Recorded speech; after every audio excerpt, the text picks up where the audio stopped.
a respondent there that people are not coming out, and that is just confirming what we've been talking about here, gentlemen.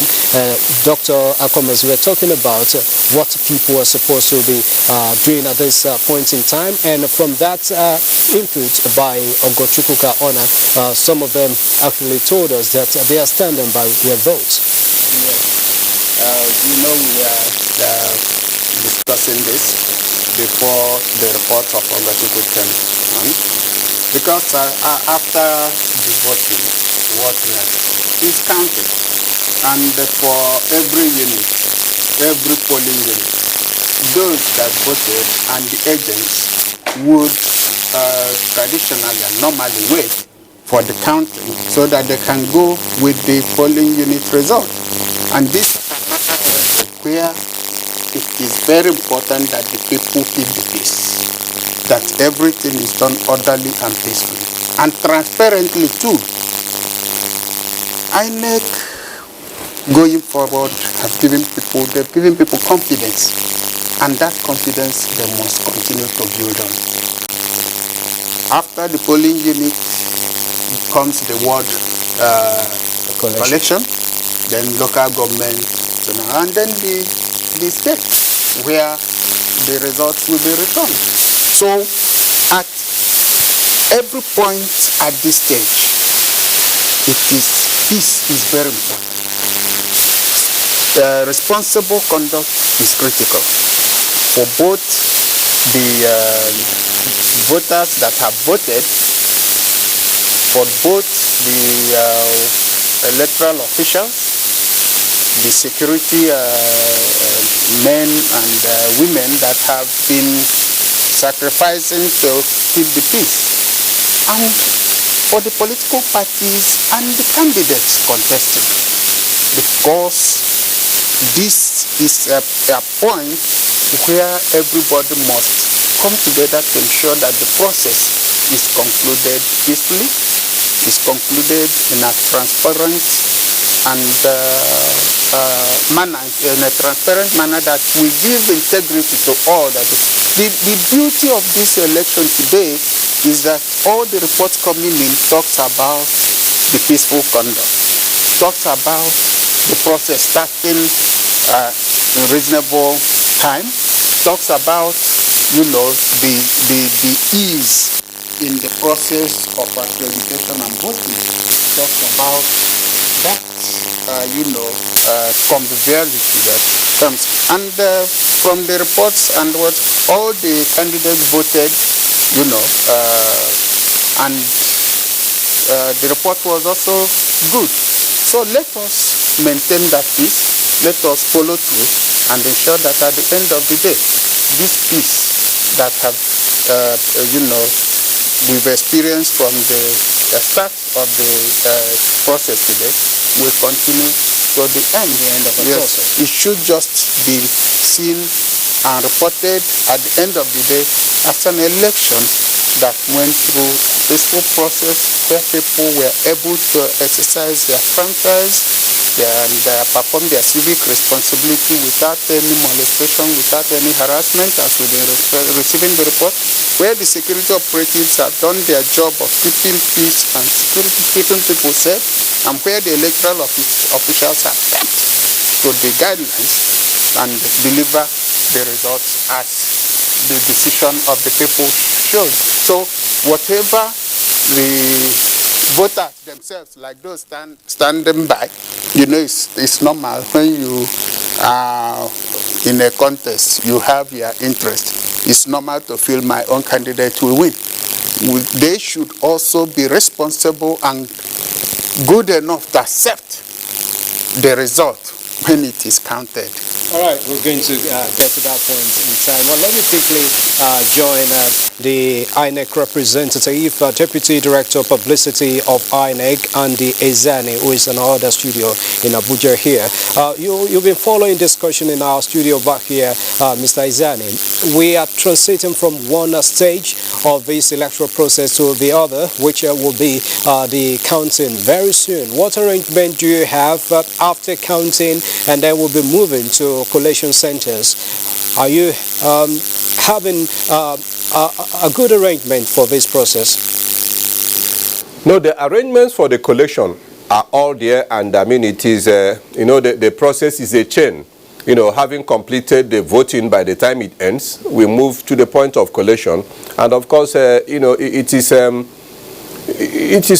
all smooth as it's supposed to be. And one of the things that have added actually to enhance the system now is the system we have put in place where at every polling unit, by the time you finish, you know, we count it there, the results are all there and then tabulated, and all the agents of the political parties and the observers are there, and once they all have authenticated the result that is there, we shoot that result on our Z-pad, which we now put into the, you know, the portal where the public can access the result on each of the polling, from each of the polling units. And so by the time you move on to the collation centers, what you are dealing with are the results that are coming from all the, you know, polling units that are coming in there. If people pay attention and they take on the results as they come from the polling units, now it is easy for people to know where they stand at that point of collation, and we do not have much variation. That's also why we do not have people anymore making effort to go and carry ballot boxes or carry things, because at that point where you have already had your result in the polling unit, where it is already known and where we have captured it and we have put it in that portal that is accessible to people, the result is already known. What we are now doing by collation is pulling together all the results coming from the various polling units, bringing them together as in the wards, and then moving on to the local government, and then on and on. And so the process is already specified, and it is running smooth. Everything that is required to make it run seamless is just there. Get you right, you talked about uploading your results on a particular portal. Are you saying you are eliminating transportation from the polling unit to the collation center? Are you doing that electronically now?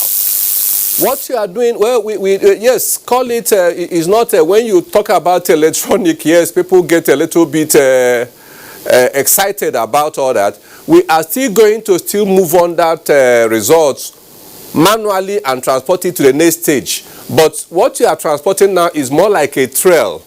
You are already having something that we have already captured, and everybody that is at the polling unit actually ought to know what the result is, even as you are doing that, getting it real time, what the result is, and then subsequently you also move it on. Manually, physically, you are still going to have it now, but the result is already tabulated there and is already known. So them are working. Thank you very much. You know, but if you make any effort for those who are criminally minded to go and try to apprehend the results when it is now moving physically to the next level, you are not achieving much, because you already know the result and is already in the public domain.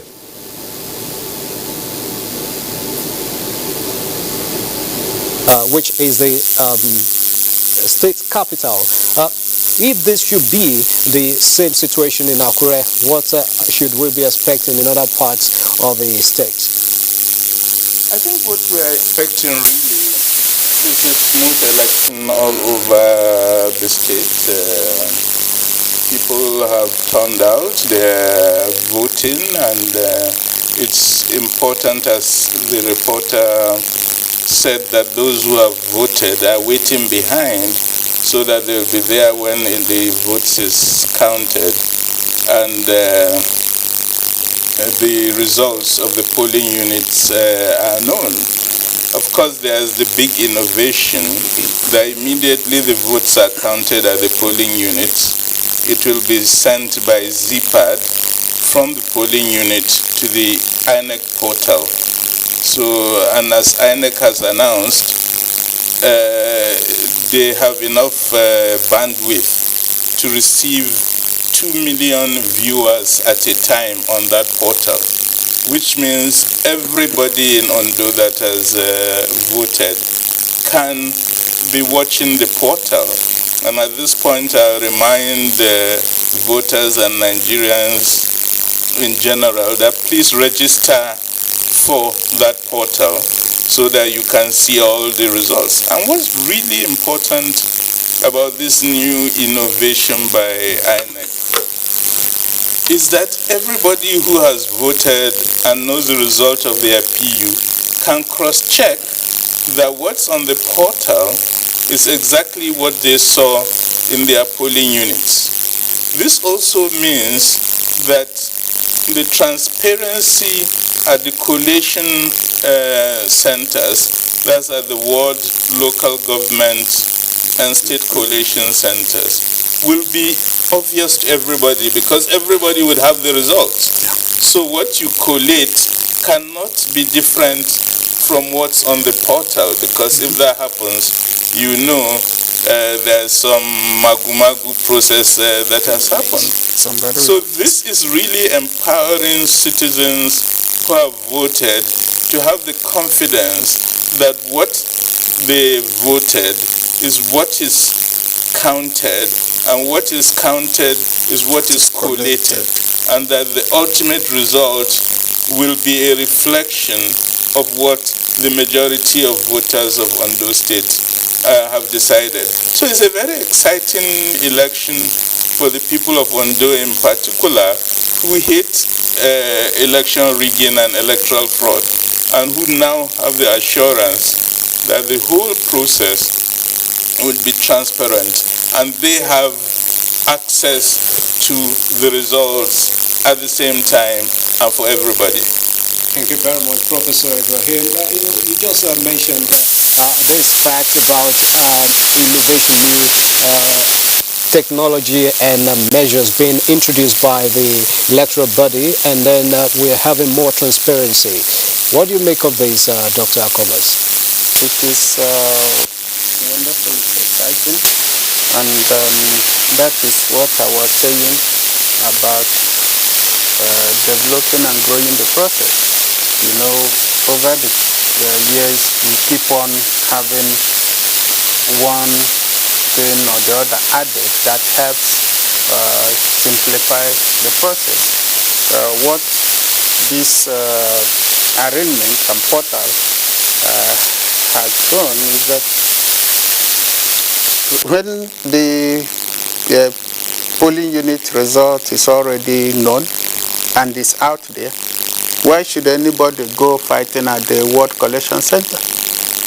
When what you are fighting for is already clear to everybody, why should you go to the local government and try to tamper with it? Because something is already clear. And or go to the state to do something different. Like he said, if there is a remarkable difference, if any figure that comes at the end of the day is significantly different from what they've put on the portal using the polling unit result, somebody will have to explain. And not only explain, there will be consequence. So it is a welcome development. This is leveraging technology in a manner that captures our own internal, issues and following it gradually to make sure that people understand, appreciate, and go with it. It's not something that you do which will become like a magic. Not many people will know and understand.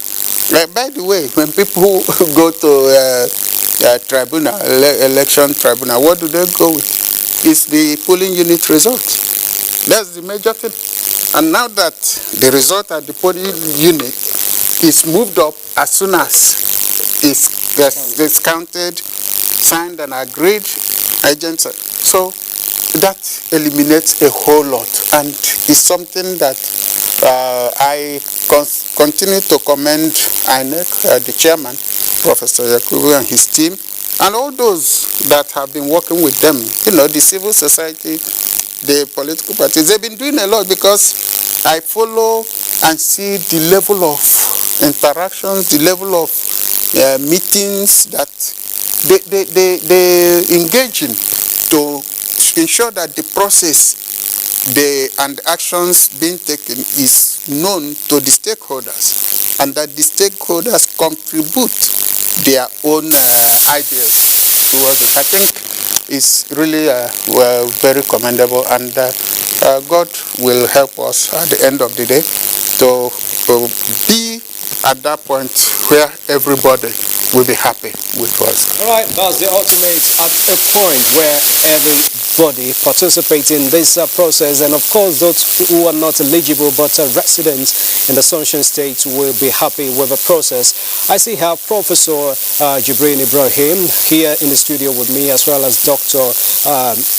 Chris Akomos, former Deputy Governor of Abuja State. But now, let's go to, of course, we still have the INEC representative and the Izani, Deputy Director Publicity of INEC in our studio in Abuja here. But let me quickly join Fisayo Ogunfuye, who is standing by or sitting, as you may want to put it, in our Korea studio. Fisayo, it seems you are very comfortable with what is coming out of this electoral process across the 18 local government areas of the state. By the way, you are a stakeholder in this process.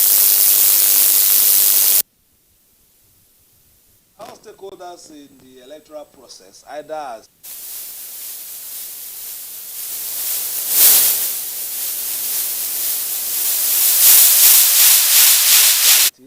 or as a voter who wants to use his thumb to determine the destiny of the state for the next 4 years, or the candidate who wants to be put on the podium again or for the first time, and then of course for the umpire who is also looking at the template set in Edo State and trying to improve upon that, perhaps even make our electoral processes less costly.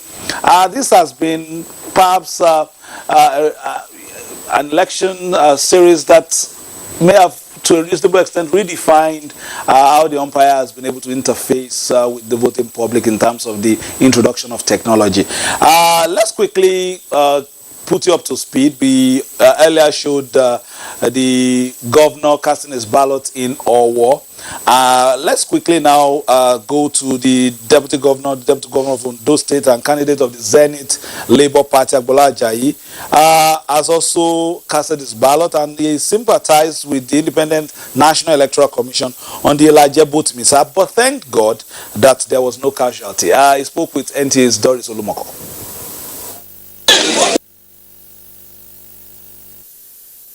Local government area of Ondo State, and precisely we are in Kiribo, and this is Apoy Ward 2 Kiribo, where the incumbent deputy governor of Ondo State and candidate of the Zenith Labour Party, Agbola Ajayi, cast his ballot. Well, so far so good.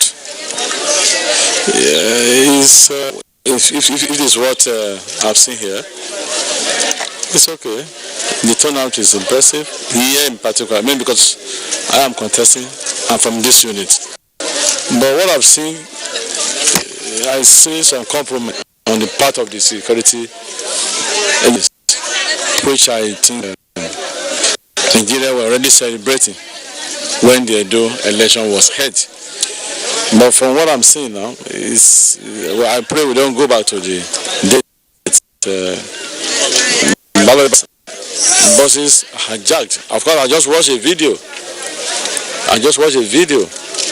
Where it's sporadically at war. So that's not an election, and I'm sure the whole world will condemn that.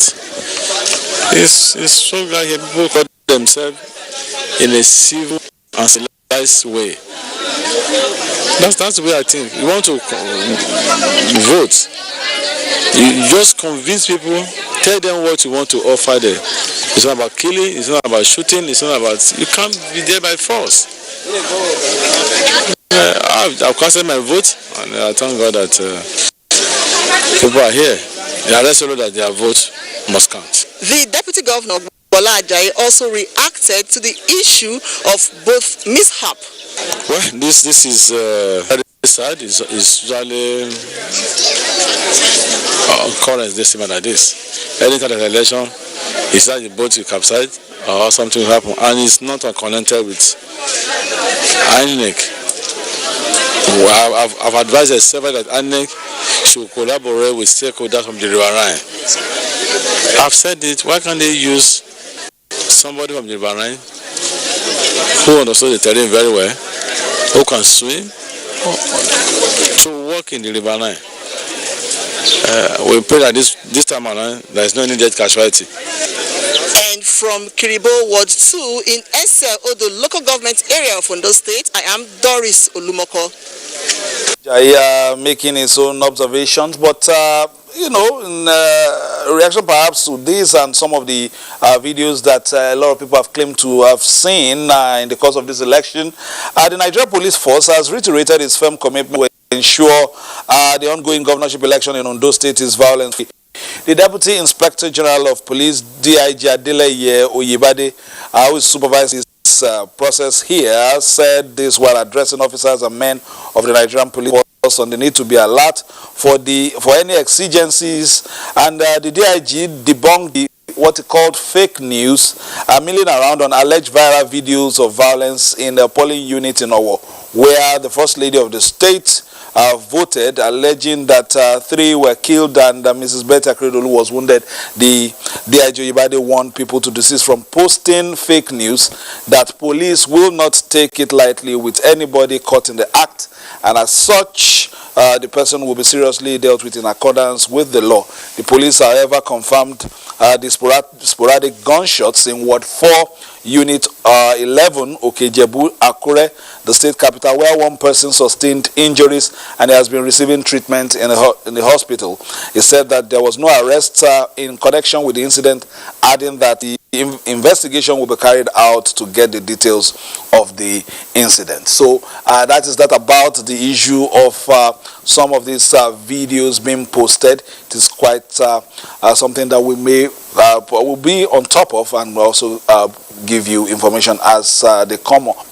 Meanwhile, the candidate of the People's Democratic Party, PDP, Yitayo Jegede SAN, has cast his ballot at the Gobi Isikon 1, Secretariat Ward 009 in Akure, South Local Government Area of Ondo State. The candidate commended the efforts of security agencies in ensuring peace at the polling units. Despite all challenges, there has not been any major disruption, but I do not know what's happening in the remote areas. On the institution set up by the federal government with the INEC, we rely on the police.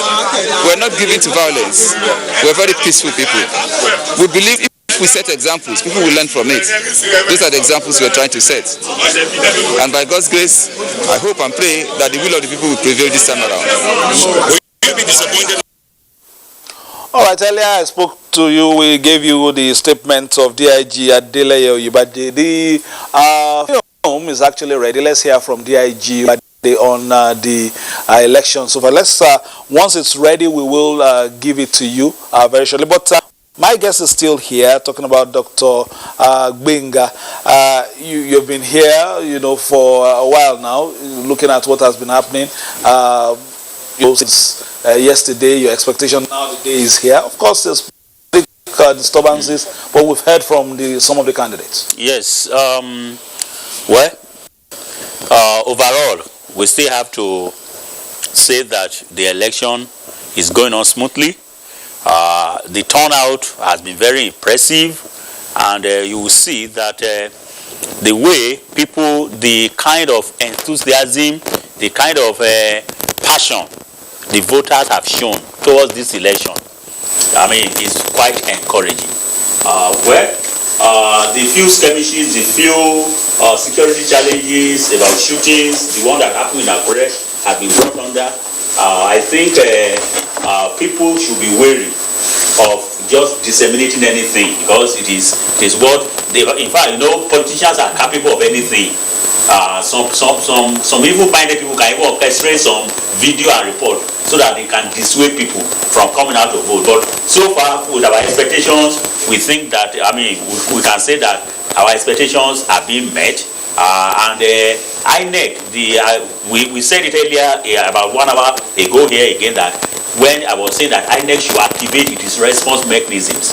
Thank God for what INEC did in Ilaje, where the boat mishap happened. Thank God that not only the staff, but the staff and the materials were recovered. and nobody, lost his or her life. So that means elections will still go on smoothly in those areas. So far so good. It's too early to begin to judge or assess them. But let's say for what we have seen so far, INEC has done well. All right, let's now bring back that report. Is ready now. Let's hear from DIG Adeleye Oyebade. So far, DIG, we would like to have situation report in the election process. This is just the beginning of the whole process. But like I've always said, we started our own monitoring even 2 months before now. And the restriction order is being well understood. This morning, there was an incident, but we are already gotten to the root of the matter. I don't think there is anything to start making mountain out of the molehill. If there is a slight disruption and we've been able to identify the root cause and the person that is injured is in our facility, we are treating him and he's in a stable condition. The other information that came into the joint ops room about somebody going about with some policemen, we have cross-checked that information and it is not correct. We have also cross-checked the information that came in from Owo. It is not also correct. We have details about what happened yesterday with regards to the boat that capsized. I was taking some officials with the INEC materials. I'm happy to also tell you that all men that were there, they've been properly rescued. So no life is lost. And we have already made arrangements to forestall such the occurrence. So we have area surveillance is being covered, and cordoning of the entry and exit point is in order. We will just address the personnel of the mobile force. We have our special forces also that have been going around on patrol. So for now, it is just midday now, about midday. It's too early for me is coming. We continue to go around to show the needful is done. So we know the dangers of fake news, particularly in exercises like this. So what message are you sending out to the people perpetrating it? To stop giving false information. Even the opportunity we give that they should give us WhatsApp messages should not be taken for granted to send us information that are wrong. The OC, the madam in charge of the National Orientation Agency was there this morning, and we have also continue to collaborate and sensitize our men on the ground, including members of the public. So this have the role to play there. Let us not use inflammatory message or things that are not right to just raise the tension that is not necessary. Thank you. Thank you, sir. No. We have people that are working with us that are giving us information. I will not say that is an arrest. But you wait and see. We are getting to the root of the matter. We are only sending signal to those that still want to come out, because this one we are able to nip it in the bud. And I've said it that we are proactive. Whoever come out to try us, we will get the person and we'll use the full wrath of the law to deal with such person. Thank you. DIG Adeleye Oyebade supervises the process here, giving assurances on police alertness to make sure that in their parlance area is calm. Doctor, you are here, you heard what the DIG says, and it seems as if, just like we heard earlier from members of the supervisor coming from the Nigerian Security and Civil Defense Corps, that the security apparatus and of course the agencies, they've come with their A game. Yes, I think we should give it to the police. There is what we call communication gap. The police have not allowed it in this exercise, because that could have created a vacuum, and the rumors and fake news would have thriven if the police have not come out in good time. you could see from the DIG, that is high command, where there were security challenges. They confirmed. The one that happened at Jomu in Akure, they confirmed. The boat mishap that happened in Ilaje, they confirmed. But the fake news in Owo, they denied. That means they are not hiding anything. So in an election like this, security is very paramount. And when the high command of security is proactive in relating with the public, feeding the public with correct information, then the public will be delayed from news. But when you see security agencies holding back, treating everything in confidence, then fake news will continue to thrive. So that is why I want to commend the panel, and we expect more. So the truth, that is the best way, to build confidence. Tell the truth. Let people know what is happening. And for what we have seen so far, we could see, I said it earlier on, that even the way I monitored today, from morning till now, the security agent, the security men have been professional. They've been civil enough. They've not molested, they've not harassed anybody. They have given confidence. They have made people to know that we are here to protect you so that you can vote.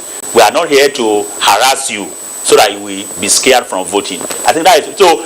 Security men, they are critical stakeholders in this process, apart from INEC and other stakeholders and observers. And you could see what some of the observers that came here have said, that people have really trooped out, which means the heavy presence of security did not intimidate them, because they have built confidence in them that we are here to protect you. And we expect that the police and other security agencies who are going to now work, because in less than an hour now, the polling units will, the issue of balloting will have closed. They will start counting and collating, and another round of this exercise will start. So we expect that the security men should also be very vigilant, and they should, put in more effort, because they are going to work overnight, and the results will be collated and will be coming in to make sure that nothing goes wrong. We saw one of the polling centers, I think it's around a Solo, the Osolo Palace area. Yes, in Akure. And just one,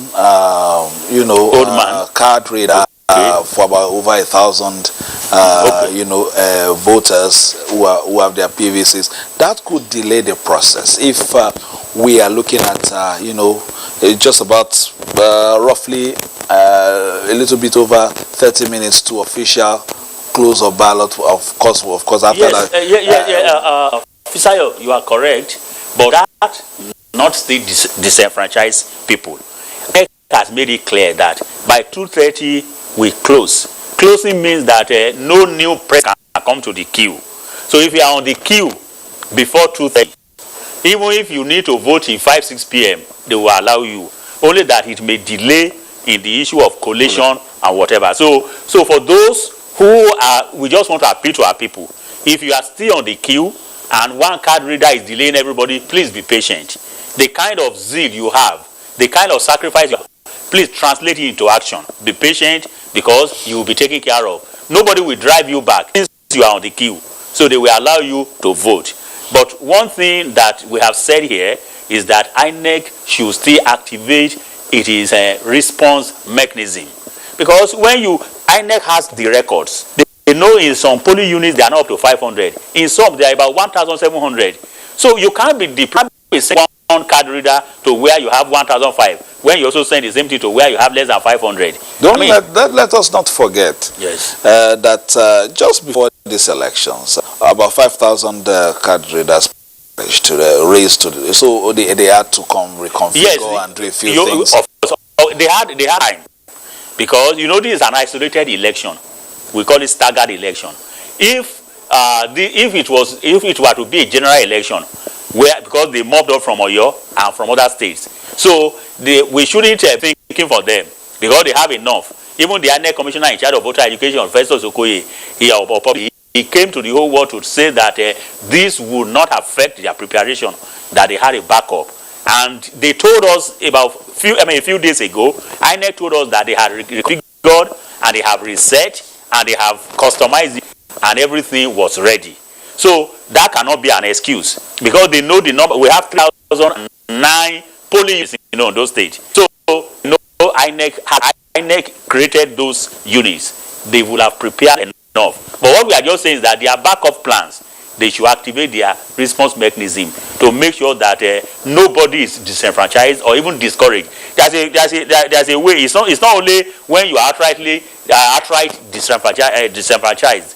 If your patience is outstretched, you may be discouraged to go back. That is what we are just appealing, that even now where you see that we have long queues, even in this last 30 minutes now, you can still bring, mop up and make sure that you concentrate on where you still have large queues, as against because in some units now, you may hardly find anybody who had not voted, but they still have to follow the law to wait till 2:30 before they start counting. Okay, looking at that, in the course of the day in parts of Akure, I don't know whether that is also the case in parts of this other parts of the state. There was a deluge at the time. Rainfall, yes, very heavy for a period of about just an hour. If that is replicated in other parts of the state, especially the coastal areas where we know this may happen, from Ore down, Irele, down to Ibokoda and the rest, we may see perhaps slight delays as well. Of course, definitely. The terrain of the coastal land is quite different. If it rains here, the soil will absorb fast, but over there the soil may not be able to absorb fast because they even live on water. Remember here yesterday we were talking, and one of our reporters, on the field from Ilaje, told us that out of about that in Ilaje about 64 units are on water, and less than 30 or 40 were on land. That means that is just Ilaje. But SLDO is purely on water, so to say. SLDO, local government. It really also has some coastal, some riverine areas. So we should know that, and that is why probably when results are being collated, results from those sites always come a bit late. But not to worry, the INEC had made provision that once results are coming out, the public will even be able to view. They asked us to register. So those who register, they already have access. So you can begin to even results, but the results will not be deemed official yet or certified until they are announced. So now, that is why this election, it will be difficult for anybody to rig it or to manipulate after the units. Because right from the units, once results are announced at the units and they are uploaded, then they are tracked. So if you now bring something that is different, then you are queried. Then we know that something is fishy. So to this extent, that is why many people are now encouraged. In the past, people think, with my vote count, why should I come out and vote? But now people are more encouraged. They believe that their votes definitely will count, and they are more interested in voting. All right, I still need to bring out a few things. In the other parts of the state, we'll be getting reports from there. We have reporters covering Akoko region, apart from OIC out there in Ekare. We still have Olajide Bello in that axis. Historically, which areas come in last once the votes close at 2:30, and then we begin collation and then at the end of it, talking about the tail end of the whole process, where do we expect the ones to come first? And of course, naturally, Akure, which is close to the headquarters, but where do we now begin to wait for in terms of distance and logistics? Yes, two things. One is what you mentioned now, the closeness or nearness, the proximity of each local government to the state capital. But sometimes that does not even play out. It is the proximity of the units and ROAs, registration areas, to the wards, and from the wards to the local government. Because it is the results that have been collated at the local government that the returning officer for that local government will bring to Akure. So let me give you an example. There are some local governments that are not as large in terms of population, but they are the distribution. Ondo East, for example. Ondo East is one of the smallest local governments in terms of population. But do you know that Bolonduro, the headquarters of Ondo East, it can take more than 4 hours, 5 hours to some communities where they have units in the bush, and many of them vehicles cannot get there because of the thick forest. Thick forest. It will be on bike. So, and East is very close to Akure, less than 30 minutes, about 30-minute drive to Akure. But if they don't collate from those hinterlands in the forest and bring them to Bolondro and collate well, they won't travel down. So sometimes you see that even a local government that is farther to Akure may bring the results first, earlier, and another local government that may be closer. So there are many factors. You know, we have said it here yesterday that Ondo State, is the way it is figured. We have the coastal land, we have the hills, the rocks, and the forest. It's undulating. So the terrain is not the same. So we should, but all things being equal, the local governments around here, Akure North, we shouldn't be expecting that their result will not come. Then if you now go to the north, so you are talking about, there's a local government, Akoko Northwest. It has many communities scattered, and it's bounded by Kogi, Ekiti, and all the rest. So this local government, they have to collate as well before they begin to transport to Akure. But all things being equal, we believe that those on the lands, they will come first, then those from the riverine areas may come later. But all the same, nothing to fear, nothing to worry about. All right, let's bring in the Abuja studio, and we have somebody from the Independent National Electoral Commission there. If we can ask you, sir, in terms of the features of this election, what are the new things that you feel has helped in terms of logistics and in terms of delivering credible elections, especially using the Edo templates that we are seeing, or if there is anything new again that will help lubricate this process in the Ondo State election?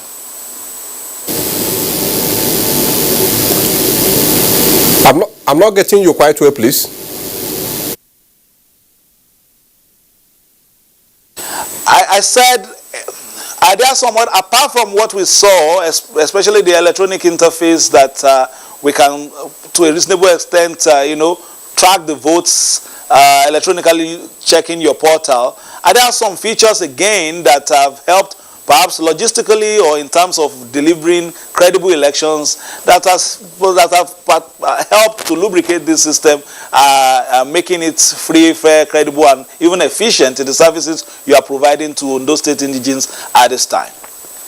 Well, basically, you can say that the other things that you have new, they are substantially, they have to do about managing the election under the COVID-19 pandemic.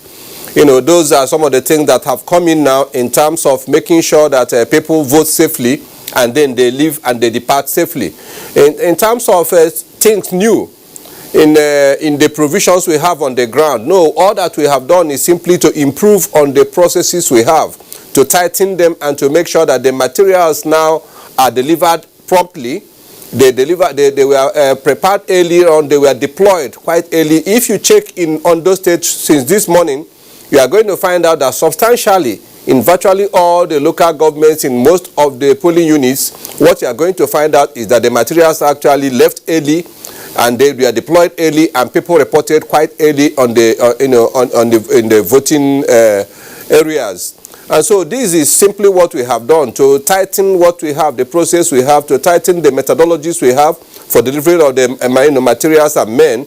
Apart from that, then other one is then to manage how these things play out under the COVID-19 situation. We have, you see, the change we have in terms of starting the election from 8 o'clock in the morning to 8:30, and instead of closing by 2 in the afternoon, we are closing by 2:30. These things are all to make room for us to contain some of the introductions we have now in terms of having social distancing, in terms of people coming there to make sure that they are secured. If you check very well, you are going to find out that when people come and go through the accreditation, through the smart card readers, after that, we have to wipe out that, with methylated spirits. So some of these processes, we have to make sure that people are secured. That's basically what we have done. There is not much new.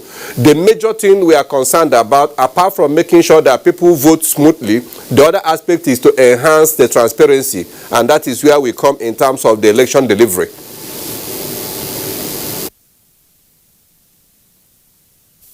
If you will listen to the discussion we're having here in Akure, we have some instances where we have voting polling centers with a large number of people, up to 1,600, 1,700 at times, and situations, especially one that was brought to attention earlier by a reporter, is Solo, where they have just one card reader for 1,000 and about 100 people. In such situations, what can be done perhaps to speed up action to help them get the processes done quickly and smoothly, and then maybe we'll take this along with it, the full applicability of the ZPAC, so that you can just take those two questions together.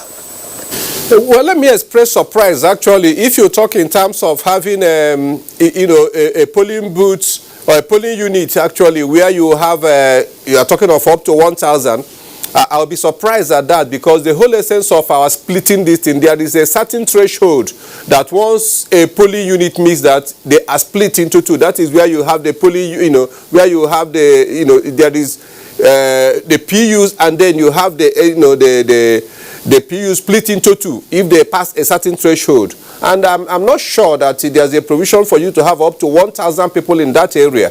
But then, even you go beyond that, one of the things also that I'm not quite sure, if you talk about that, because we have built redundancies. There are the smart card readers that are there that are actually supposed to be backup. There are redundancies that are supposed to be stand up when you have this deluge of people coming in. And so I'll be surprised if you have one smart card reader servicing up to 1,000 people and you do not have a backup, you do not have also a support for that. I will be surprised. Unfortunately now, as we are talking, I will be glad if I can get back, to the people on the ground, in Akure there, in Ondo there, to find out how they found the situation where you do not have a support, because provisions have been made for all this.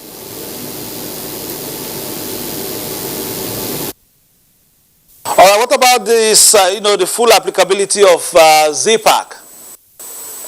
The ZPAC is provided in such a way that it operates from we have the facilities, we have actually equipped, it can operate from every part of the country, from, it doesn't matter, remote area or the urban areas. That is no problem. And all that are happening here now in Ondo State, these are things that we are continuing to develop from what happened in Edo State. And if we operated that in Edo State from both the remote areas and from urban areas, and it worked very well, there is no reason why they should not work well in Ondo State. We do not, this is not a technology that is that sophisticated that you begin to talk in terms of if you go to remote areas, they cannot operate. No, they do operate. We are equipped to operate these things and they work seamlessly. All right, let's just take through the chronology of the day from 8:30 to 2:30, the expectations and so what the voter should have done, what he's supposed to be doing at this time, and then the close of the unit at 2:30. Yes, what's the question? Like I said earlier on, yes, we are closing at 2:30 as long as we exhaust all those who are on the queue. Once we have all those who are in the queue, they have all voted, then we move them to the next stage. That is where you now begin to count the votes and where you now begin to, for each of the polling units. At that point, what we have told people is that, yes, it will be nice if you vote and you can go home, but if you do not want, you can stay at a safe distance, and so that we move into the next stage, which is to count the votes in each of the polling units. We count them there. Of course, you have your agents there, you have the observers there. Once we tabulate these things and the results are known there, they are all entered on the form that are supposed to be for this result, and then we shoot them with the ZPad and then upload. At that point in time, all the agents, all the observers and party agents who are there, we know what the result is for that polling unit. Once we upload it, everybody who is interested can access our portal, and then you can access the result for that unit, and subsequently we move, and then we go to the collection centers. That is how it operates.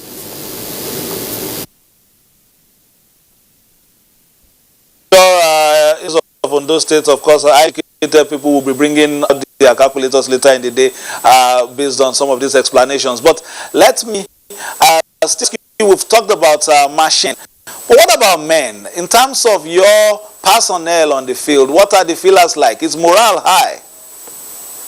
Well, yeah, the morale of the electorate is quite high, and then the personnel, the election personnel you have on the ground, of course, they were properly trained. We actually went to proper training, proper briefing. we have not received any report where you really have the situation where you are having officials on the ground not actually knowing what to do or having in such a hitches that have in any way impacted negatively on the conduct of the election. One of the other things we have done in terms of having, because we have infrared thermometer that we also use in terms of this COVID-19 situation, and then we have the smart card readers. Provisions have been made for us to have redundancies. In any of the instances where you have any hitch or any problem, we promptly respond to that. So we have provisions for this, and people are properly trained. We have the APO trays, who we are actually tutored on manning this infrared for them to check people's, temperature and all that. And then we have, of course, our technical people, those who are standing by wherever you have a problem with the smart card reader. They promptly respond to that so that we can solve that problem. If you notice, in some of the, or most of the instances, or in any of the situation where you have people having a problem that they couldn't use the smart card reader in that area, that problem almost always got resolved in a very short time because promptly they were attended to. If the problem was with the smart card reader, we replace it with another one. If it was a manning it one way or the other, you have technical people that intervene and those things are resolved. One point that needs to be made in this, which people need to know, incrementally, the commission continues to improve. If you go through Edo State, which is being had received a lot of positive acclaim, we are moving forward. We are now enhancing on that. We learned a lot of lessons from Edo, and of course in Edo we came from learning a lesson from the previous elections. There are some things that we have tried in the Nasarawa constituency election. That was the first election the commission conducted under COVID-19 situation. And after that, we had the first major election that was Edo. And then after that, now we are moving in Ondo. What we have been doing is to be moving step by step, incrementally, wherever you have a problem, wherever we notice that there was a shortcoming. It is, all efforts are made to make sure that you address that and you improve on that.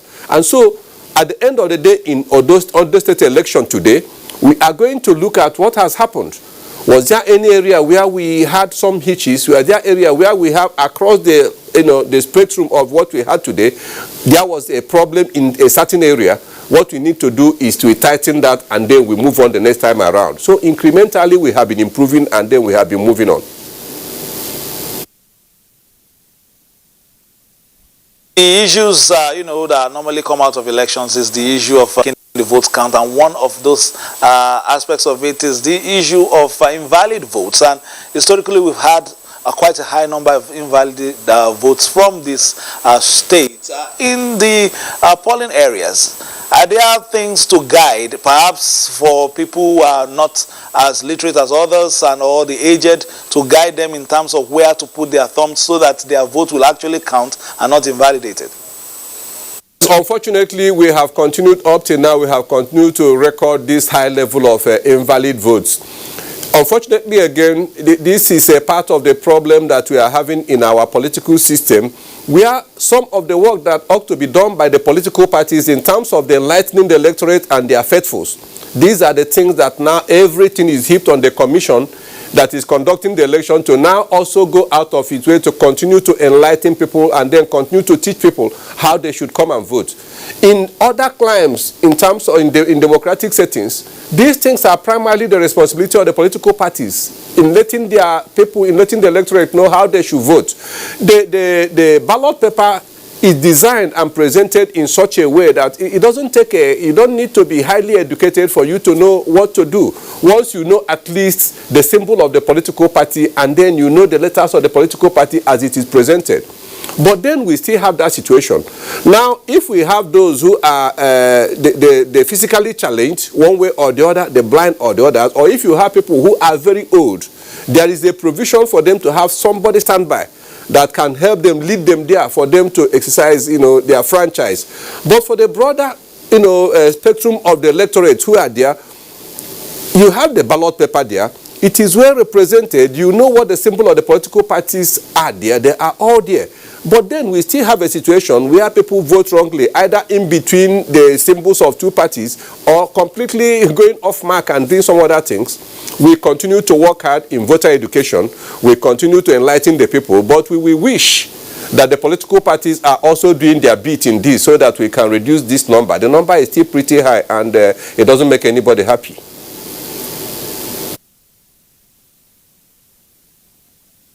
very much. Before I bring in my guest here, there's one other thing. We've noticed that in spite of, the campaign to observe COVID-19 protocols in many of the polling units, we still are seeing people not without face mask, no social distancing.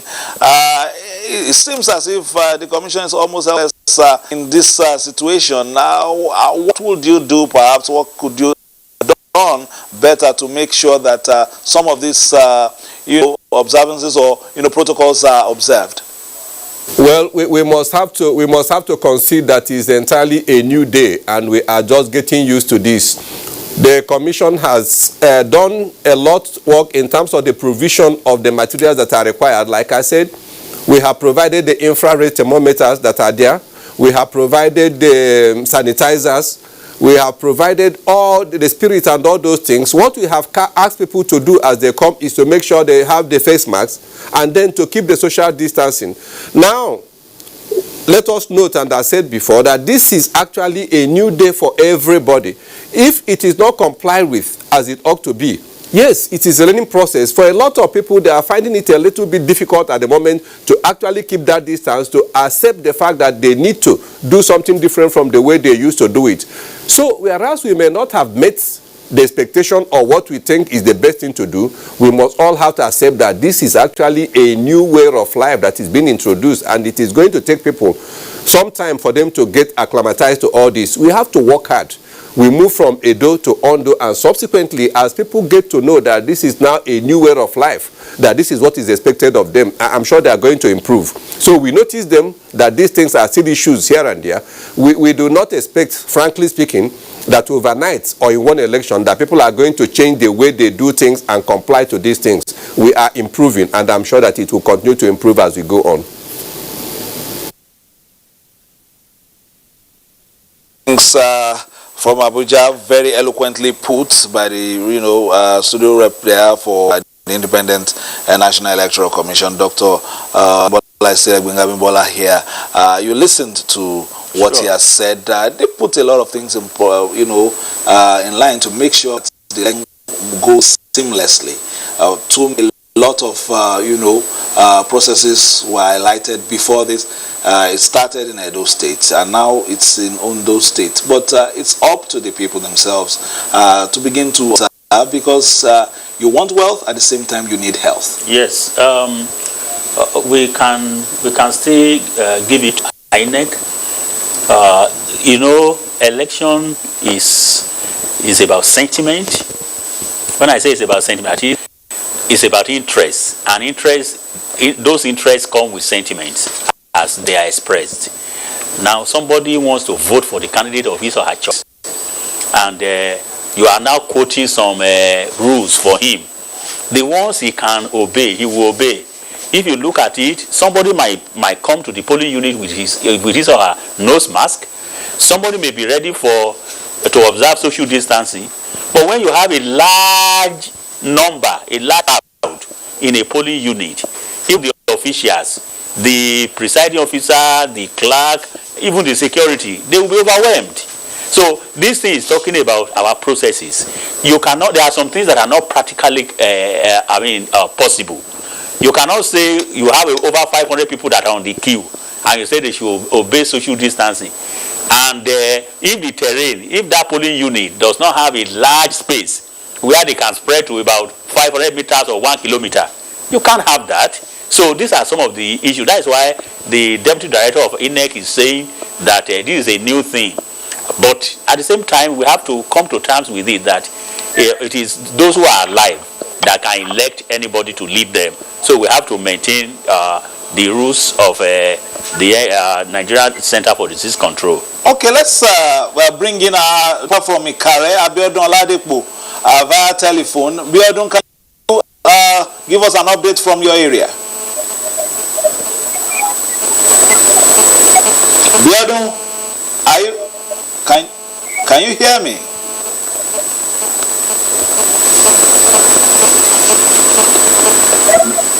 Abiodun is reaching us from Ikare, but your line is not quite clear at the moment. We'll try and see if we can reach you again via telephone. Bioda Ladipo has been standing by for quite a while. We'll see if we can get that call back. Still talking about the elections, we spoke to INEC earlier, we spoke with the police and of course the NSCDC. In terms of the synergy, we've seen some well orchestrated, architecture for security and even logistics to a reasonable extent. Now we are getting close to the business end of, the elections. At this time, we begin to see a few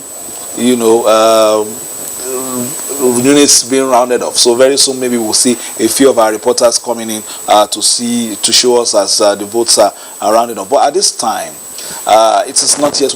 We still need to be Of course. We are, it's a process. The pre-election, then the election process, and the post-balloting. I really want to say post-election, post-balloting. So balloting, that is, casting your ballot, will end in a few minutes. So to say, that is where the available voters have been exhausted, if they have been allowed to vote. Now, the implication is that once we move from this phase, we are moving to more sensitive phases. What are the more sensitive phases? The phase of the next phase, the first of those phases is the phase of sorting. You need to sort before you even count. We have 17 political parties. So the presiding officer will need and his assistants will need to sort in the full glare of the agents and observers, and also some voters who are also observing from a distance. This is a very sensitive moment. That is a very sensitive phase. So if anything goes wrong there, it affects the process. So this is not for people to just cast their ballot. It's not the most sensitive. It's very sensitive. But the most sensitive is that after they have cast their ballot, what happens to the votes? How do we sort? When we sort, it is then we collate and begin to count for each political party. Then they are declared. So that is the first phase. Once that one is done, the process is repeated when they get to the collation centers. But they are not going to be counting ballot papers at collation centers. All they want to do, they will now be dealing with the figures as sent from the units. So which means the most critical is the unit. Whatever happens at the unit is what we translate to the overall result. So the next phase of sorting and counting and declaration of results at the unit is a very sensitive phase that both the security, the way they have been doing the job since morning or since yesterday when they were distributing materials, the security should do more now.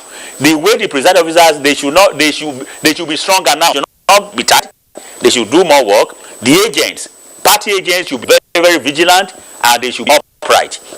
Then observers and the media and also the voters. That is why sometimes when you see that some voters are still lurking around, those who want to play funny, they know that they cannot have their way. But if you see the place deserted, those who want to play funny can play it. So it's a very sensitive whatever. But one thing is that once we get it correctly, get it right at the units, the other processes, the other phases will be seamless, because it is the figures that are coming from the units that will be collated at the RA at the ward level, and the figures collated at different wards that will go to the local government and up to the state capital. All right, let's look at some of the unique aspects of this election. The visually impaired men, some young men in Ute, local government area, have commended the Independent National Electoral Commission, INEC, for the braille ballots for the visually challenged in today's governorship election. Olubukola Aduwo interacted with this category of voters on their way back home from the polling units. I came across these visually impaired men who just cast their ballots. So, sir, can you just tell me your experience? Our experience for the voting. Firstly, we thank for the INEC official by providing us great materials to vote for our choice. Thank you very much. Visually impaired. Thank you very much. All right, thank you, ma. I really appreciate the INEC for because they have done a good job for us, because they did not look down on us. They count us as the relevant someone in the society. We really appreciate them for that. And concerning the vote, we vote for our own choice, not that someone by force us to vote. So it helps us a lot. Thank you very much. These men are grateful to INEC for considering them in this crucial election in Ondo State.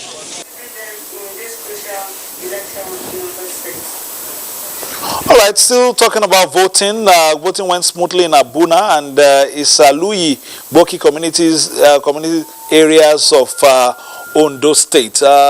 Olubunmi Roju reports that the voters may not just be adhering to what we've been talking about, COVID-19 protocols. Let's hear from Bumi Roju.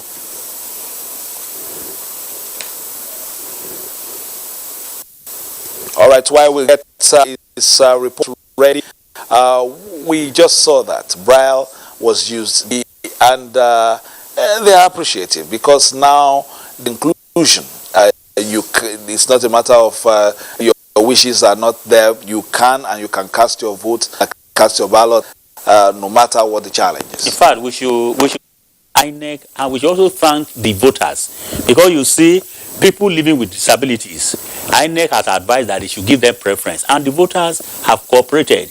When you see somebody who is physically challenged, who is visually impaired, once they get to the polling unit, every other person gives him or her the benefit first to cast his or her vote. So what has made this thing to work, what INEC has done to work, INEC has done its own part, but the voters also cooperated. They have allowed it to work. So that means there is inclusion. That is, nobody is excluded. Nobody there is no stigma. That you are living with disability does not mean that you are not part of the society and that you cannot exercise your franchise. In fact, what INEC has done, the braille that INEC provided was not during the election. They provided for them to even read, the guidelines even before now. You know, in our world, there is a school for the blind, for the visually impaired. So which means we have a large concentration of those who are visually impaired in that place. And that is why, and we also have them scattered across the state. So INEC has done well to make sure that they translated most of their guidelines into braille so that they could read and pick it from there. All right, if Bumi Roju's report is ready, we'll take it now and then come back to the studio. At Abuna Unit 1 and 2, Jiboking Ward 8 in Idori, local government area of Ondo State, the voting exercise has been peaceful. However, electors complained of a slow process owing to the compulsory COVID-19 guidelines checks. It has been very peaceful, you know, local government is a very peaceful town, and we've been complying with the COVID-19 protocols for the past 2 hours, and I can assure you that everything is peaceful. What I observe here, the process of voting is very slow, in the sense that, number one, this card reader have to do with network at times. However, it was a different observation at Kai School 1 and 2, Ishaluji Goki, Ward 7, where there was no adherence to the COVID-19 safety protocols. Well, from INEC's compliance to COVID-19 preventive measures, I can see people are not really complying to some extent. Conduct here is peaceful. The turnout too very encouraging. This is one of the largest polling units in the local government, and you can see the people are happy. Idori residents have cast their votes, and now the wait is on for the Independent National Electoral Commission (INEC) to complete the process of collation and count the ballots to find out who has the mandate to run the state affairs for the next 4 years. From Idori, Olubunmi Irojo, NTA News. Idori is not too far, so perhaps that will get to the city center very quickly. But don't make that mistake, Bisayo. You know, Idori is hilly and rocky. So even though Idori is not too far from here, you know that if I tell you from Idori to get to Ofosu Aziz on the way to Edo, and to get to some, there are some areas that you need to be on back for about 3 hours, even to the local government headquarters, or more than that. So even though it is not, the local government is bordering Akure, but there are some villages that are very far. You know, Idori is noted for agriculture, like cocoa production. And you know, there are some forests where they plant, where they grow cocoa, and people are inhabiting those areas, and there are units there. So, but the report that came now is on the main town of Ilorin. Town, yeah. So, but one thing that gladdens my heart is that, well, it is not good that people did not observe the COVID-19 protocol. But one thing that gladdens our heart now is that at least whoever is going to be our governor is going to come in by people's choice. That is, nobody has been disenfranchised, so to say. We've not got that report. The only report we got here about 3 hours ago was one old man that they said he's a PVC, that he didn't connect his number on his whatever, and they had not even written him off. They asked him to stay, that maybe when other officials, monitors come from INEC, they will sort him out. So far so good. We have not seen an act of deliberately disallowing people from casting their vote. So we are glad that the person that is going to lead us or rule us or be our governor will be by our collective choice. All right, we're still on to Ondo. Decides to do the Akure end of it. I've had Dr.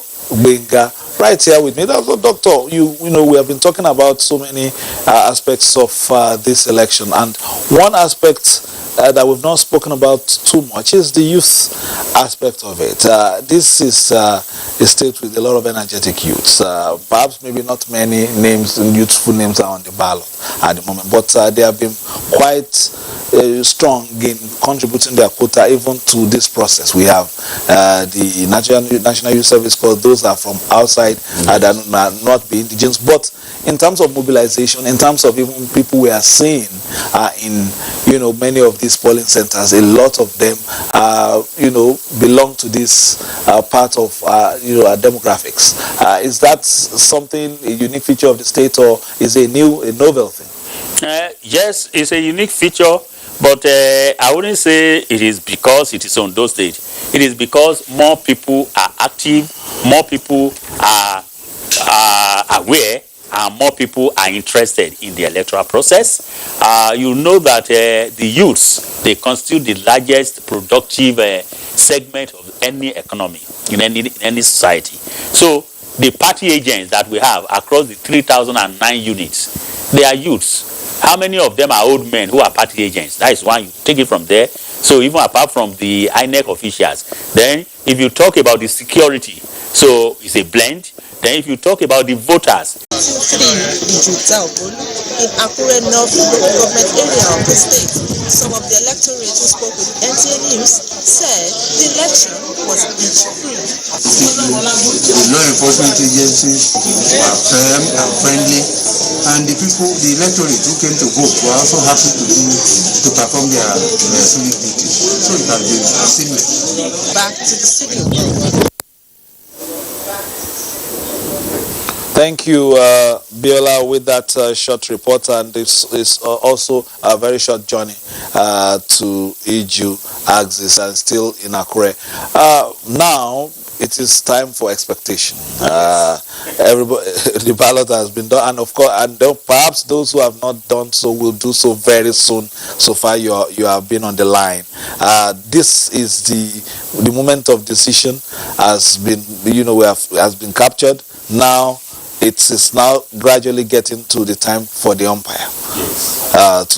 Just wait and let the results come in bulk and get announced, because we have some people, they have, I mean, they may develop high blood pressure, because this is the moment that expectations will be more, in fact, will be on the rise more than ever before. Before now, the expectation is that let's have access to the voting materials, let's have access to the centers, let's have access to vote, and let's be able to vote. Now that has been done. So the result, that is, once a student writes exam, the student is more interested in the results. So as a teacher, I know that once we are conducting exams, the students, they show some kind of tension. But the tension is reduced when they are still writing exam. But after the exam, the tension is higher. That am I going to pass or fail? So those, we have different classes of people now. First, the most heat are the contenders, that is the candidates. Secondly, their parties. Then thirdly, their supporters. And fourthly, the general citizens who want somebody elected. So everybody will have high expectations.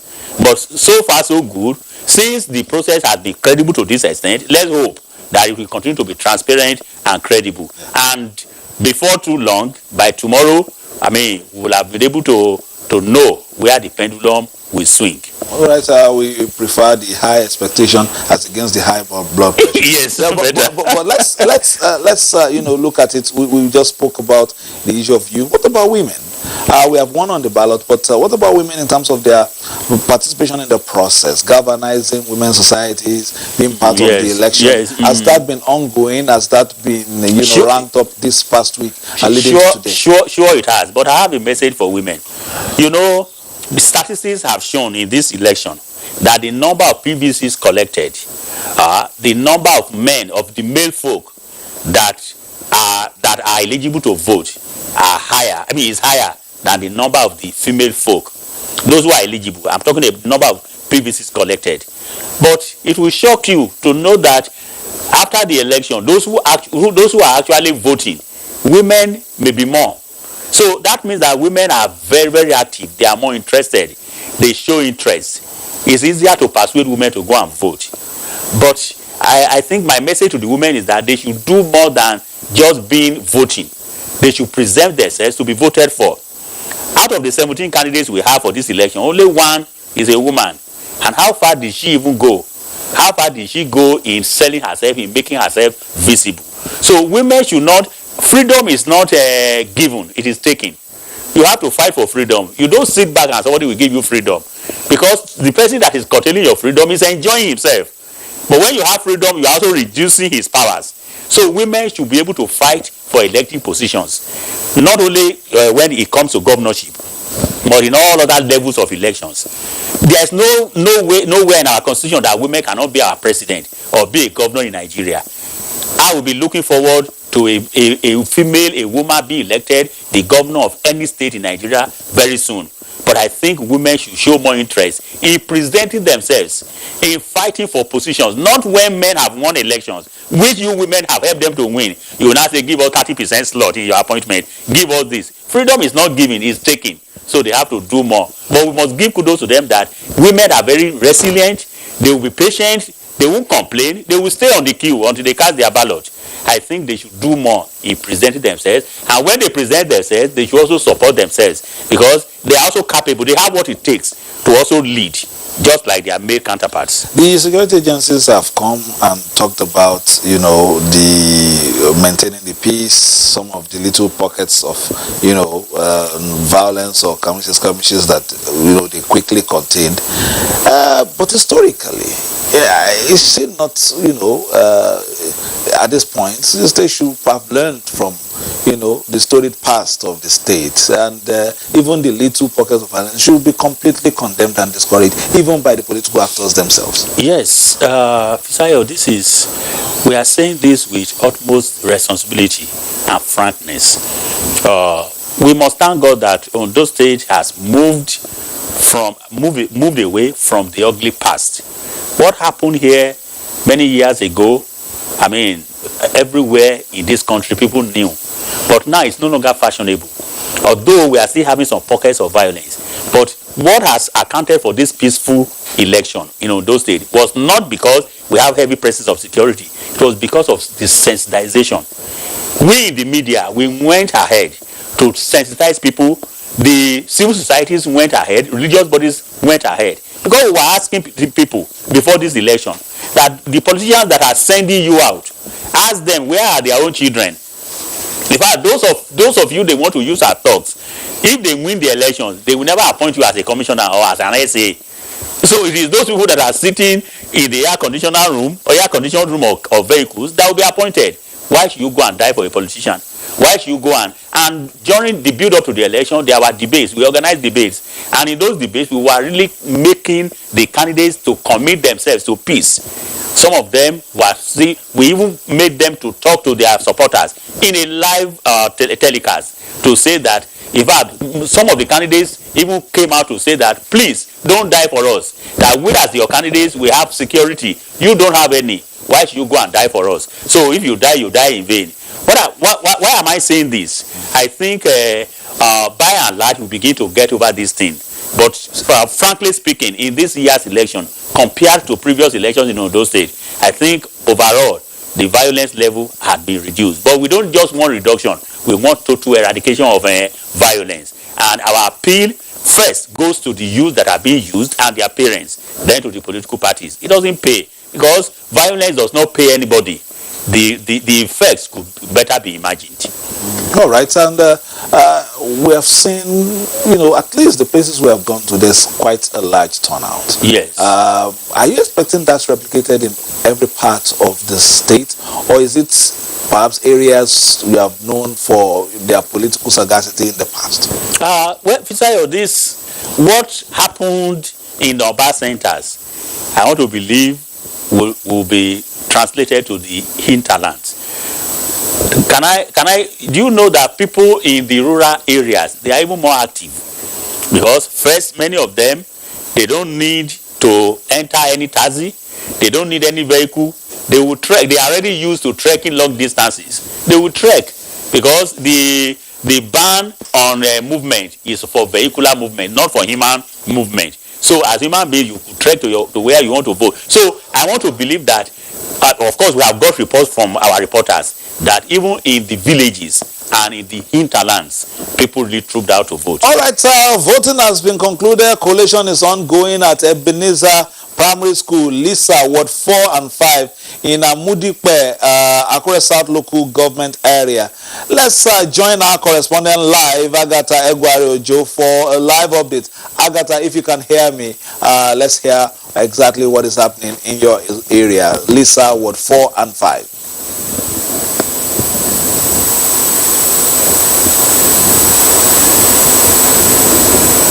All right, once Agatha is set, we'll join Agatha. Agatha is standing by. Once she's ready, we will get back to her very shortly. But we will still go back to Lisa. You were just talking about the enthusiasm of voters across the state. I mean, we have to give it to different stakeholders that mobilize people for this election. I mean, the political parties, we must give it to the political parties and their candidates. They really went. Do you know there were 3 levels of mobilization from the political parties? They had rallies, they did campaign, and they also did house-to-house sensitization, especially those parties that had the wherewithal, that had the financial muscle to traverse the length and breadth of the state. So that one has accounted for the turnout we are looking at.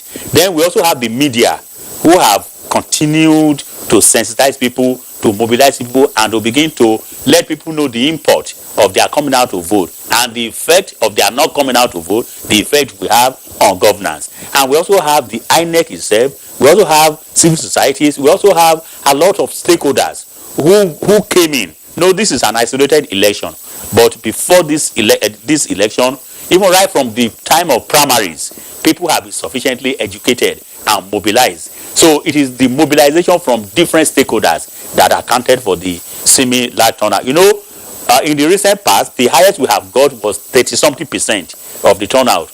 But after today now, by the time the collations are done, we will know how many percentage of those who collected PVCs actually came to vote. But I'm not expecting anything less than 45%, so to say. In the other election, we saw a lot of indigents of the state from outside the state come in to be a part of the process.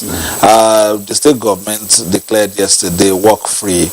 People went from the city centers to the hinterland to vote. Perhaps that's where they got their, PVCs, and that's where their wards are and all that.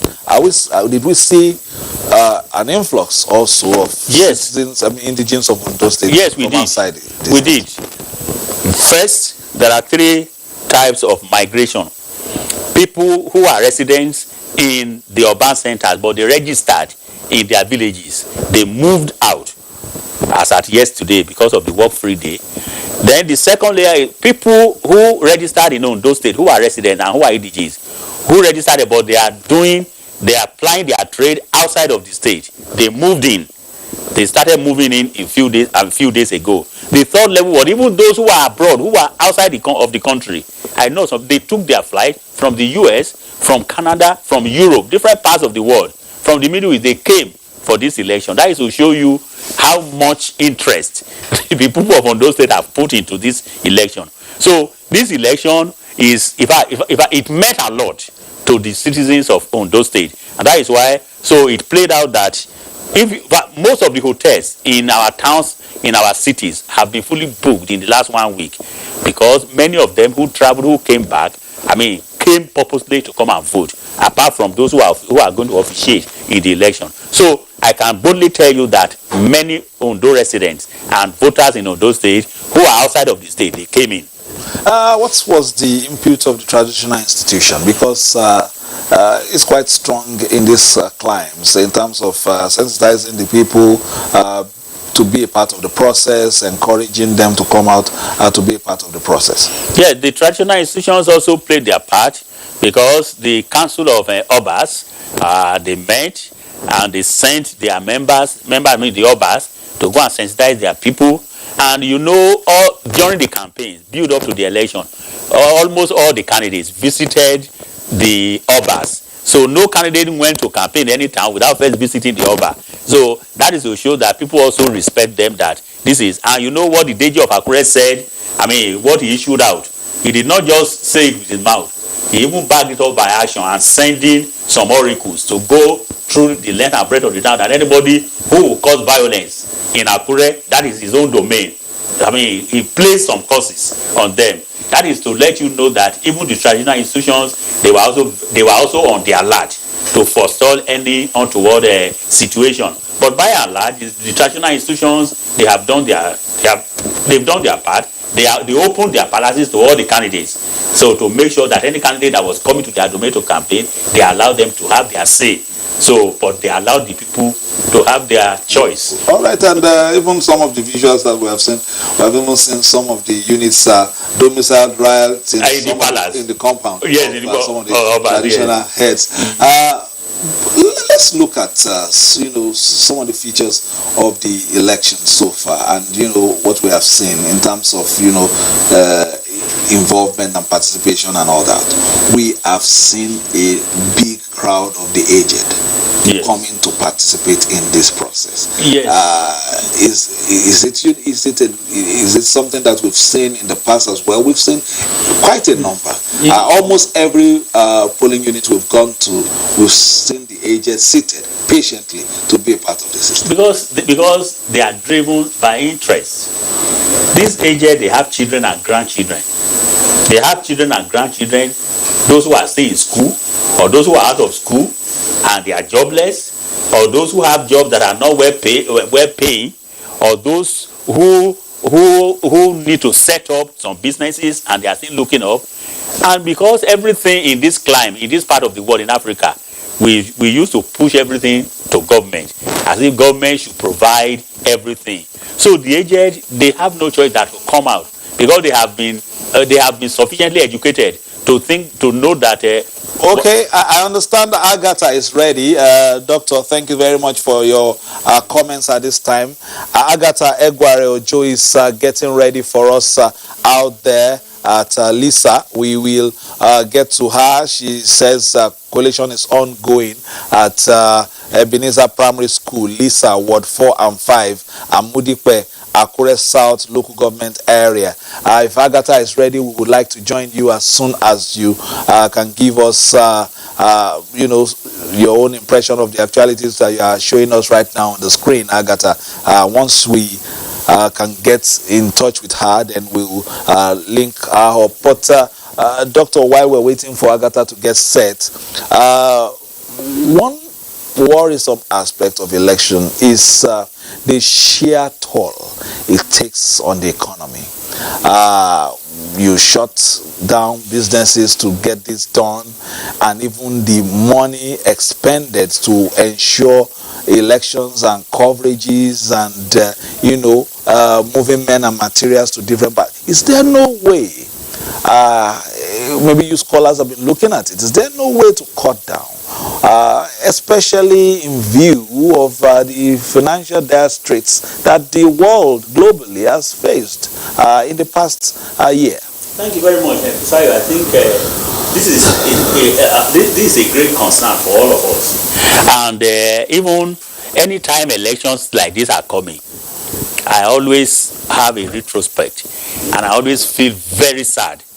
Not that we are, I'm not, I don't used to feel sad because we want to do elections, but I always feel sad because of the huge resources we commit to the process. Huge resources in terms of finance. Let's take, for example, even the umpire. You know how much billions, just on those states, out of 36, one state, how much billions have been committed. The voting materials, the papers, all the printing, they were not even done here. They were not done in Nigeria. They were done abroad. Capital flight, foreign exchange, hard currency, we import from abroad. We cannot even print here.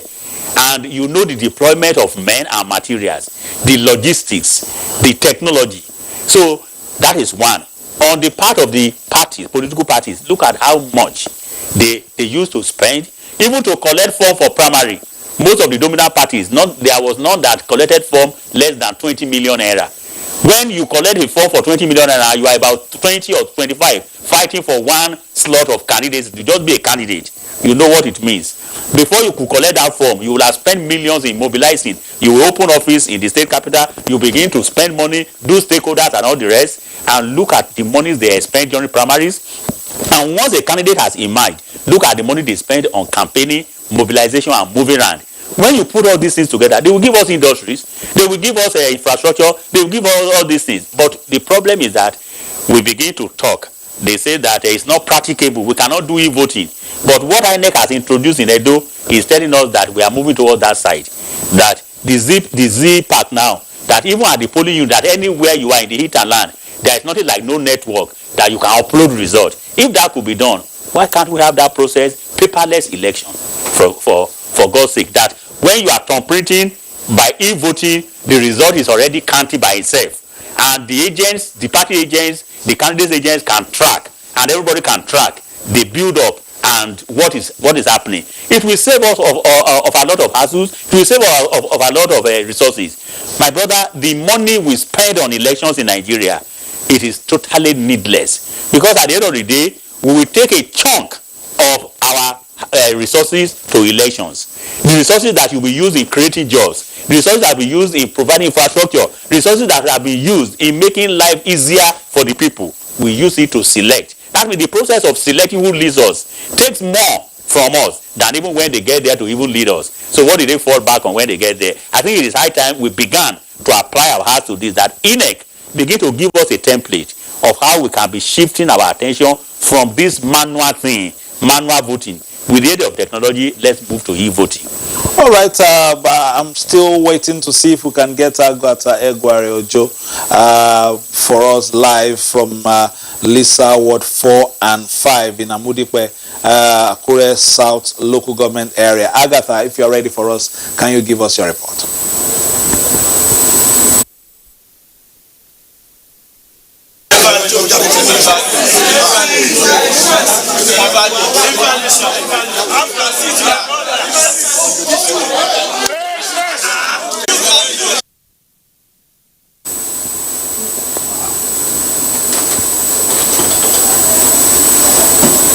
All right, Agatha is still trying to perhaps it could be an issue of the vagaries of weather and communication to get to her. More so that the heavy downpour that occurred a few hours ago actually affected the network. You could see some of our reporters from different parts of the state. They were having issues with the signal. And we don't know if other parts of the state would also have some of these issues, but hopefully we'll get to them. It rained quite heavily in Akure and a few parts of the state in the course of this election. I still have Dr. Wenga right here with me. Doctor, we've seen elections in the past in Ondo State, and we've seen that most times the idea is perhaps people don't even go home. They wait and count with the INEC officials before sending him back to the headquarters with good wishes. Yes, because it is about the issue of trust.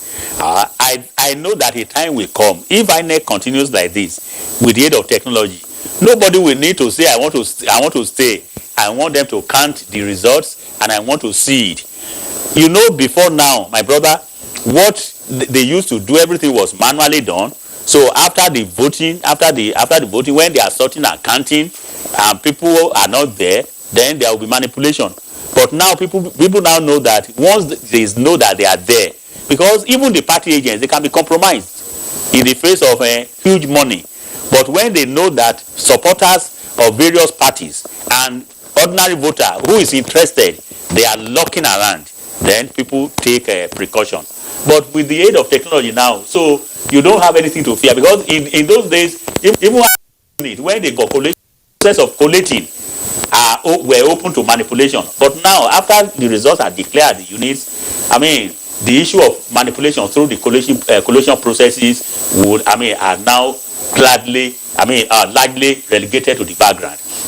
But one thing is that, why do people stay back? They stay back because they want to ensure that it is what Doctor, let me let you hold your thought, please. Just hold your thought.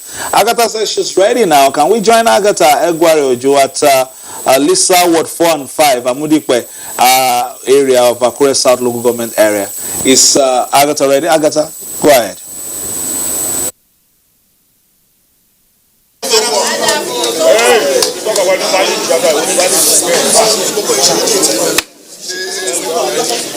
All right, it's kind of a watch and pray situation here in Ebenezer Primary School, Lisa Ward, Units 4 and 5, Amudikpe. Voting here stopped about 2 p.m., but the INEC officials here had to wait for the official closing time, that's 2:30, before they commenced the second leg of this process. And here with party agents, they are sorting and they are counting here now. Party agents are here, and of course, most of the people are here. What I observed is that the electorate came prepared.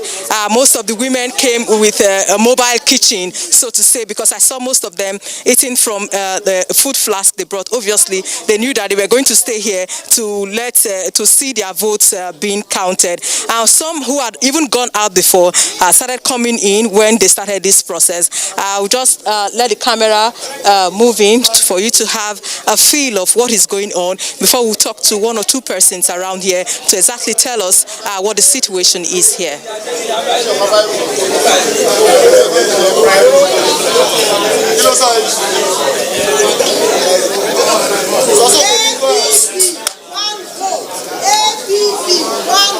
Yeah, that's the presiding officer there.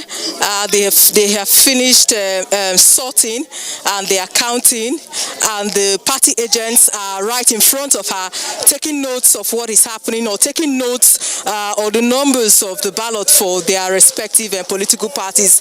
And of course, I can see the people waiting anxiously and looking at what is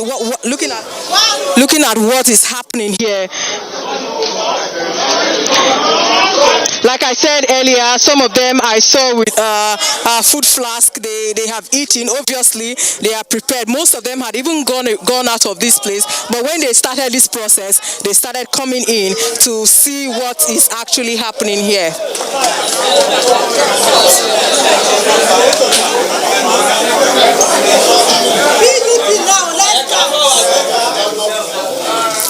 Okay. 2, 3, 4, 5, 6. Fisayo, if you can hear me very well, or if you can see what's happening right now, do you have any questions or areas of clarification?